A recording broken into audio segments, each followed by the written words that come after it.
Good morning class. History पढ़ रहे थे हम और साहित्यिक स्रोतों के बारे में बात कर रहे थे। ऐतिहासिक काल में साहित्यिक स्रोत और साहित्यिक स्रोत में भी हमने जैन बौद्ध और हिंदू धर्म पढ़ रहे थे, जिसमें से जैन और बौद्ध धर्म को हमने पढ़ लिया था। आज हिंदू धर्म के बारे में आगे पढ़ना है। तो जैन धर्म के बारे में हमने जैन धर्म की किताबें पढ़ ली थी। अंग, उपांग, 12 उपांग, 12 अंग, भगवती सूत्र, कल्पवती सूत्र, 14 पूर्वा, आगम, इस तरह की जो थी जैन धर्म की किताबें थी जिनसे हम इतिहास को जानते हैं। और ये जो जैन धर्म की किताबें थी ना, ये प्राकृत भाषा में छपी हुई थी। किस भाषा में लिखी हुई थी?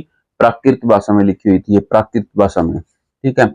और जो बौद्ध धर्म की किताबें थी, बौद्ध धर्म की, वो लिखी हुई थी आपकी पाली भाषा में। कभी कभी पूछ लेता है कि जैन धर्म की जो भाषा थी वो क्या थी, तो जैन धर्म की भाषा प्राकृत थी और बौद्ध धर्म की भाषा पाली। याद रखेंगे, बौद्ध धर्म की भाषा पाली। इसमें बौद्ध धर्म में एक किताब थी त्रिपिटक। ये किताब एक ही है, लेकिन इसके 3 भाग थे त्रिपिटक में: विनय पिटक, सूत पिटक और अभिधम्म पिटक। कोई बताएगा इनके अंदर क्या क्या बताया था? किसी को है ध्यान? रिवाइज किया तो किसी ने? सबसे बड़ा कौन सा इनमें से, तीनों में से? सबसे बड़ा सूत पिटक है। और इसमें अभिधम्म पिटक में किसकी चर्चा की गई है?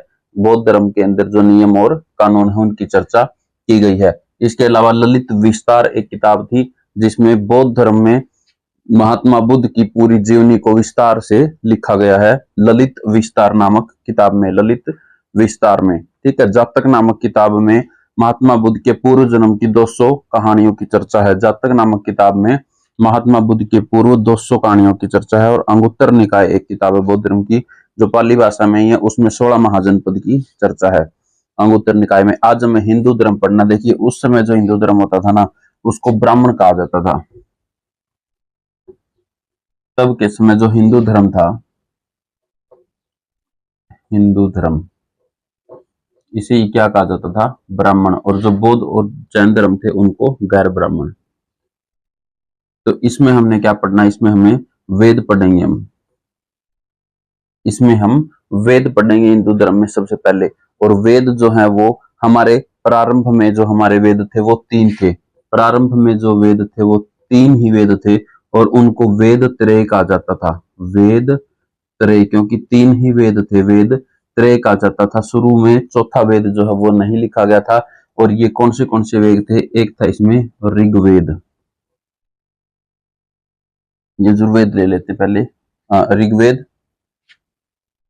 दूसरा था आपका यजुर्वेद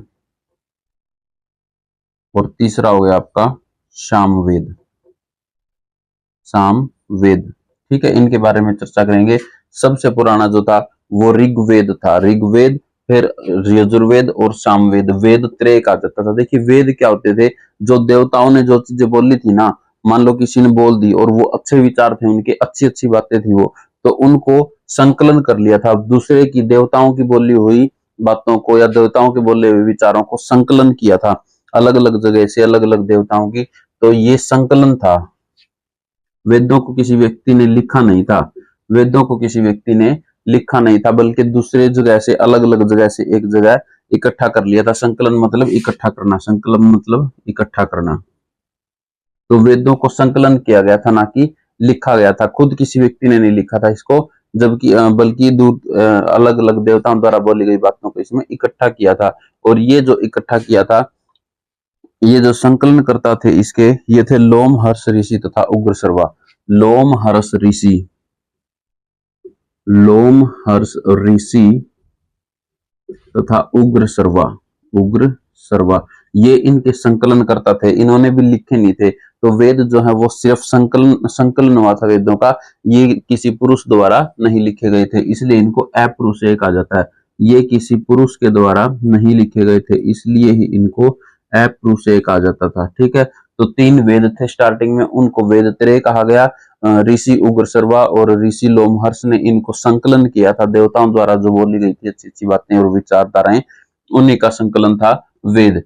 और इसमें भी प्रारंभ में 3 वेद थे, ऋग्वेद, यजुर्वेद और सामवेद। अब इनको हम एक एक करके देख लेते हैं। देखिए, ऋग्वेद जो है ये सबसे पुराना वेद है। ऋग्वेद जो है ये सबसे पुराना वेद है आपका। और इसके अंदर जो चर्चा की गई है गायत्री मंत्र, देखिए सुना होगा आपने, गायत्री मंत्र तो आपको सब पता ही है। गायत्री मंत्र दशराज का युद्ध की चर्चा भी इसी में है, और आर्यों की चर्चा भी इसी में है, ऋग्वेद में ही, ठीक है। और तो ये चीज इसके अंदर है। दशराज के युद्ध में, आर्यों के युद्ध में, शूद्र की चर्चा, वर्ण व्यवस्था, जाति, ये सब इसके अंदर ही है। जाति, वर्ण व्यवस्था, दशराज का युद्ध, ठीक है। आर्यों के साथ युद्ध हुआ था दशराज का युद्ध, जिसमें आर्य जीत गए थे। दशराज का युद्ध आर्यों के साथ हुआ था, जिसमें आर्य जीत गए थे। और जो जाति होती थी उसकी चर्चा है। देखिए जाति क्या थी, इसमें ये कहा गया था कि जो भी जाति होगी ना, ऋग्वेद के अनुसार ये कहा गया था कि इंसान की जो भी जाति होगी वो उसके कर्मों पे निर्धारित करेगी, ना कि वंश के अनुसार चलेगी। ऋग्वेद में ये कहा गया था। यानी कि जाति है, अगर कोई नौकरी पेशा करने वाला व्यक्ति है तो वो शूद्र कहलाएगा। अगर कोई दुकान चला रहा है, ठीक है, व्यापार कर रहा है, तो वो वैश्य कहलाएगा। अगर कोई देश के लिए लड़ रहा है या लड़ाइयाँ लड़ रहा है देश के लिए या अपने लिए, तो वो कहलाएगा क्षत्रिय। तो इस तरह से ऋग्वेद में ये लिखा गया था संकलनकर्ताओं द्वारा कि जो जाति का निर्धारण होगा इंसान का, वो जाति इसके कर्मों के अनुसार कहलाएगी। अगर कोई पढ़ा रहा है तो जैसे वो टीचर कहलाएगा, ठीक है। ऐसा नहीं होगा कि नाई का लड़का नाई ही बन जाए, या गड़े बनाने वाले का लड़का गड़ा बनाने वाला ही बन जाए, ठीक है, ऐसा कुछ नहीं था। तो इसमें काम करने के हिसाब से जाती थी। यानी कि एक ही परिवार में, देखो एक परिवार में एक आदमी लड़ाई लड़ रहा है, एक आदमी व्यापार कर रहा है, एक आदमी नौकरी पेशा कर रहा है, तो इस तरह से एक ही घर में तीन तीन जातियां भी हो सकती थी, चार चार जातियां भी हो सकती थी, ठीक है। तो ये था आपका ऋग्वेद में। और इसी में है गायत्री मंत्र की चर्चा, जिसको तो आप जानते ही होंगे, गायत्री मंत्र। ओम भूर्भुवः स्वः तत्सवितुर्वरेण्यं भर्गो देवस्य धीमहि धियो यो न प्रचोदयात्। और गायत्री मंत्र किस देवता के लिए होता है? सूर्य देवता के लिए होता है। ये गायत्री मंत्र जो है सूर्य देवता के लिए होता है। कहीं जाते होंगे तो धार्मिक स्थानों पे मंदी मंदी आवाज में ओम भूर्भुवः स्वः ऐसे चला करके छोड़ देता, धीरे धीरे मंदी मंदी आवाज में चलता रहता है। बड़ा कानों को मनमोहक लगता है गायत्री मंत्र जब किसी धार्मिक स्थान पे जाते हैं तो ये ऋग्वेद था आपका। सबसे पुराना वेद कौन सा था? ऋग्वेद पहला वेद था ये, सबसे पुराना वेद जो था ये लिखा गया था। यजुर्वेद, देखिए यजु से ही पता चलता है युद्ध की चर्चा है इसमें, युद्ध की चर्चा है इसमें। अच्छा, ऋग्वेद में एक इनको जानने वाला होता था, देखो इसको जानने वाले को कहते हैं होत्री। इसके ऋग्वेद को जानकार का, अगर ऋग्वेद को कोई पूरा पढ़ जाएगा और उसका जानकार हो जाएगा तो उसे हम कहेंगे होत्री कहेंगे। यजुर्वेद को पूरा जो पढ़ जाएगा, जो इसका जानकार हो जाएगा, अच्छा, उसको हम बोलेंगे अधर्यु। अधर्यु, अधर्यु। तो युद्ध की चर्चा किसमें है? यजुर्वेद में। ये युद्ध की चर्चा यजुर्वेद में है। और जो ये यजुर्वेद है ये आपका देखिए ये गद्य में और पद्य में, गद्य और पद्य दोनों में लिखा हुआ है। गद्य और पद्य का मतलब होता है इसमें ना कविताएं बनी हुई है। जैसे कविताएं कैसे किसी बात को श्री कृष्ण जी कविताओं से बताते थे, ठीक है। जैसे मान लो कोई बात समझानी हो तो उसको कविताएं पढ़ पढ़ के ऐसे इसमें ऐसे हिसाब से लाइन चाहेंगे कि वो एक तरह से कविता लगे, जैसे कोई कविता सुना रहा हो। तो ये जो है ये गद्य और पद्य में है। गद्य मतलब कविताएं और पद्य मतलब पूरा सारांश होता है जो पाठ का, उस तरह से, ठीक है। बाकी सारे के सारे वेद जो हैं वो पद्य में लिखे हुए हैं, लेकिन यजुर्वेद ऐसा वेद है जो दोनों में लिखा हुआ है, गद्य एवं पद्य में। बहुत बार ये पूछा हुआ, सॉरी सामवेद में लिख दिया क्या? कोई बात नहीं, यहाँ इसको मिटा देते हैं, इसी में कर लेना यजुर्वेद में। तो ये अकेला ऐसा वेद है यजुर्वेद जो गद्य और पद्य दोनों में लिखा हुआ है। युद्ध के बारे में चर्चा करेंगे तो किसमें आ जाएगी? यजुर्वेद में। इसको जानने वाला क्या कहलाएगा? अधर्यु। इसका नाम भी युद्ध के जैसा ही है, अधर्यु, धर्यु, ठीक है। तो ये आ जाएगा आपके यजुर्वेद में। और तीसरा वेद जो है इसमें भी अगर थोड़ा सा और देखेंगे तो इसमें भी दो हैं, एक कृष्ण कृष्ण यजुर्वेद और एक है शुक्ल। कृष्ण और शुक्ल आ जाए, कृष्ण यजुर्वेद और शुक्ल। जो शुक्ल है वो गद्य में है, कृष्ण और शुक्ल। तो कृष्ण जो है ये पद्य में है और शुक्ल जो है ये गद्य में लिखा हुआ है, ठीक है। ज्यादा नहीं पूछता है, कभी कभी पूछ लेता, तो थोड़ा सा अपने लिए एक बार इसको रिवीज थोड़ा पढ़ लेंगे, ठीक है। अब तीसरा आता है इसके बाद सामवेद। तीसरा आता है सामवेद। सामवेद में देखिए संगीत की चर्चा है। सामवेद में किसकी चर्चा है? संगीत की चर्चा है। सा रे गा मा पा धा नी, जो भी गिटार से या सितार सुतुर से जो भी गीत जो गाते हैं ना, तो उसकी चर्चा है कि किस तरह से हमें अपनी आवाज को इस तरह से ना बनाना है कि हम संगीत की दुनिया के संगीत की दुनिया में हम छा जाएं। तो इस सारे संगीत की जो चर्चा है, अगर किसी को संगीत करना है तो वो कौन सा वेद पढ़ना चाहिए? उसको सामवेद पढ़ना चाहिए। और इसके जो जानकार थे, इसके जो ज्ञाता थे, वो थे उदगाथा। उदगाथा। सामवेद में किस चीज की चर्चा है? संगीत की चर्चा। सबसे ज्यादा चर्चाएं किसमें है? ऋग्वेद में है। इसमें ऋचाएं वगैरह भी होती थी, ऋचाएं होती थी, 10 मंडल होते थे, ठीक है। लेकिन वो आजकल नहीं पूछता है, वो पहले पूछते थे। तो अब के लिए याद रखेंगे दशराज का युद्ध, गायत्री मंत्र जो कि सूर्य देवता को समर्पित है। युद्ध की चर्चा यजुर्वेद में है। गद्य और पद्य में लिखा हुआ यजुर्वेद है। और इनके अगर हम बात करें इनको जानने वाले को, तो ऋग्वेद को जो जानता है पूरा उसको होत्री कहेंगे, यजुर्वेद को जानने वाले को अधर्यु कहेंगे, और उदगाथा कहेंगे जो सामवेद को जानता है। यही तीनों वेद क्या कहलाते हैं? आपके वेद त्रय। यही तीनों वेद आपके क्या कहलाते हैं? यही तीनों वेद इकट्ठे जब इनको करेंगे तो ये वेद त्रय कहलाएंगे। वेद त्रय, क्योंकि चौथा वेद जो है वो बाद में बना था। चौथा वेद जो है वो बाद में बना था। चौथा वेद कौन सा रह जाएगा आपका? अथर्ववेद। अर्थर्वेद। अर्थर्वेद। अर्थर्वेद में क्या आ जाएगा? देखिए जादू, टोना, वशीकरण, चिकित्सा, विज्ञान, साइंस, फिजिक्स, केमिस्ट्री, जितनी भी सारी चीजें हैं साइंस से संबंधी, प्रकृति से संबंधी, जादू टोना है, भूत प्रेत है, आत्मा प्रेत आत्मा है, सब इसके अंदर अथर्ववेद के अंदर आ जाता है, ठीक है। जादू है, काला टोना है, वशीकरण है। वशीकरण मतलब दूसरे को अपने वश में कर लेना किसी विद्या से। और चिकित्सा विज्ञान, शल्य चिकित्सा, चीर फाड़, सब के सब इसमें अथर्ववेद में आ जाएंगे। ये सबसे बाद में लिखा गया था, ये सबसे बाद में लिखा गया था। इसको उत्तर वैदिक काल कहा जाता था, ठीक है। अब हम ये देख लेते हैं कि जितने भी वेद है ना हमारे हमारे अच्छा, इसको जानने वाले को हम कहेंगे, अथर्ववेद को जानने वाले को कहेंगे ब्रह्मा। इसको जानने वाले को ब्रह्मा कहेंगे हम, ठीक है। तो ये आपके चार वेद हो गए। अब जो चार वेद है ना, इनको लिख तो दिया, लेकिन फिर इनका क्या किया गया? एक इनका सबका एक एक उपवेद होता है। उपवेद यानी कि एक हल्का सारांश, क्योंकि वेद तो ये तो बहुत बड़े है ना, इतना पढ़ना तो बहुत मुश्किल हो जाएगा। तो उनको एक सारांश में दे दिया गया, सारांश में दे दिया गया, उसको बोला गया उपवेद। यानी कि हर एक वेद का हर एक उपवेद होता है, और हर एक उपवेद का भी एक एक जानकार होता है। जैसे ये हैं, तो कितने याद हो गए? चार वेद, चार उपवेद, चार इनके जानने वाले वेदों के, चार उपवेदों के जानने वाले, तो 16 तो हमको यही याद रखने पड़ेंगे, ठीक है। 16 तो हमें यही याद रखने पड़ेंगे। इसको साफ कर दें एक बार, किसी को स्क्रीनशॉट लेना है तो एक बार ले लें।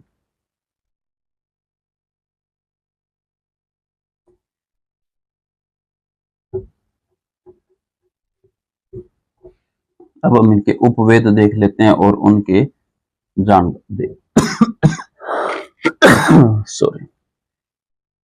देखिए पहला वेद कौन सा था? ऋग्वेद। इसके जानने वाला होत्री। दूसरा वेद आपका यजुर्वेद। इसके जानने वाला अथर्वु।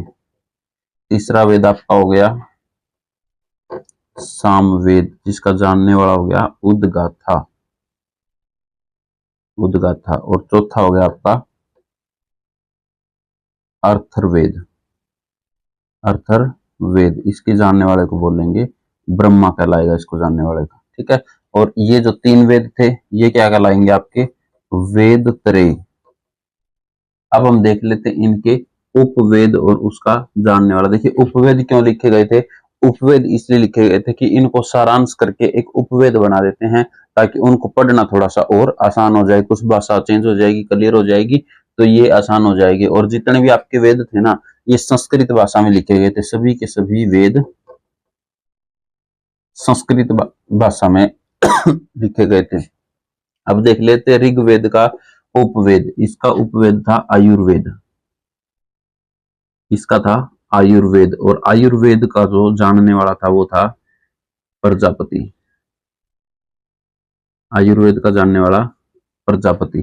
ठीक है, तो ऋग्वेद का उपवेद जो है वो हो गया आपका आयुर्वेद, और इसके जानने वाले को हम कहते हैं प्रजापति। यजुर्वेद का हो गया धनुर्वेद। यजुर्वेद का उपवेद हो गया धनुर्वेद, इसका जानने वाला हो गया धन्वंतरी, सॉरी धन्वंतरी नहीं, विश्वामित्र। इसका जानने वाला कौन हो जाएगा? विश्वामित्र। जो धनुर्वेद के बारे में सबको जानता होगा वो विश्वामित्र हो जाएगा। और सामवेद और अथर्ववेद, सामवेद का जानने वाला हो जाएगा आपका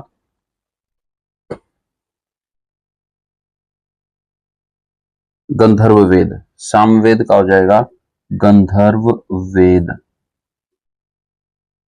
और इसके जानकार को हम कहेंगे, जो गंधर्व वेद को अच्छे से जानकार होगा उसको हम नारद मुनि, नारद।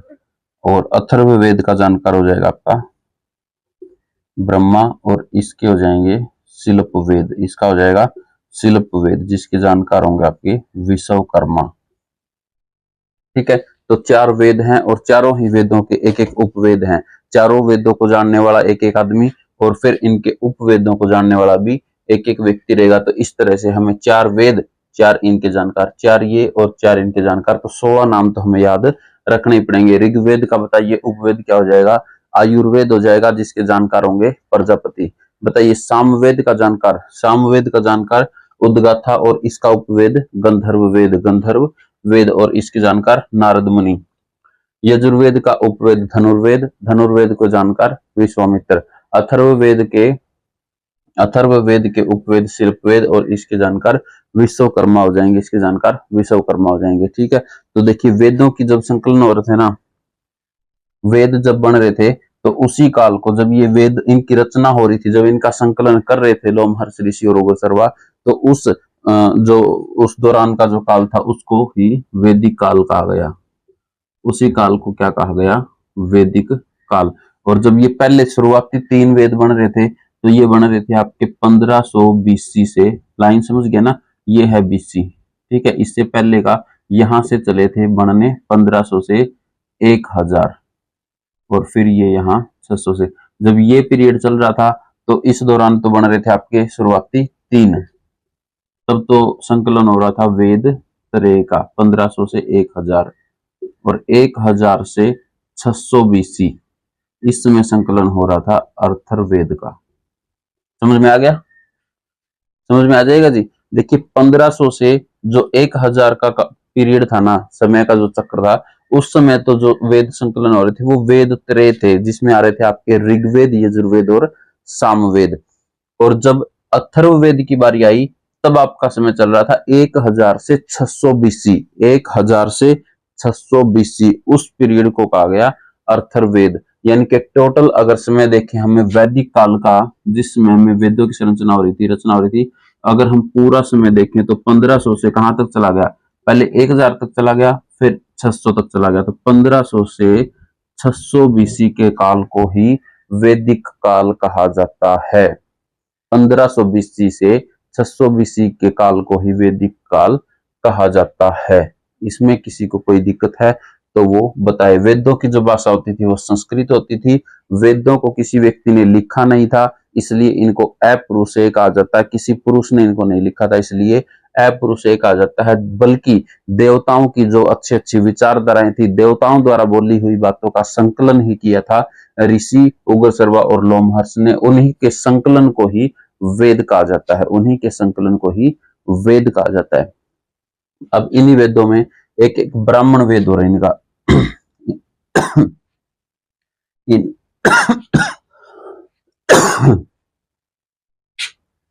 इन वेदों का एक एक ब्राह्मण वेद है, यानी कि जो चीजें इनमें भी लिखनी रह गई, यहां भी लिखनी रह गई, यहां भी लिखनी रह गई, तो फिर एक और जो थोड़ी बहुत बातें थी वो इनके ब्राह्मण वेद में लिखी गई, वो इनके ब्राह्मण वेद में लिखी गई थी। तो इनके 4 ही ब्राह्मण वेद हैं। ठीक है, 2 इसके हैं, एक एक इनके हैं, तो 5 या 6 ब्राह्मण वेद देखिए।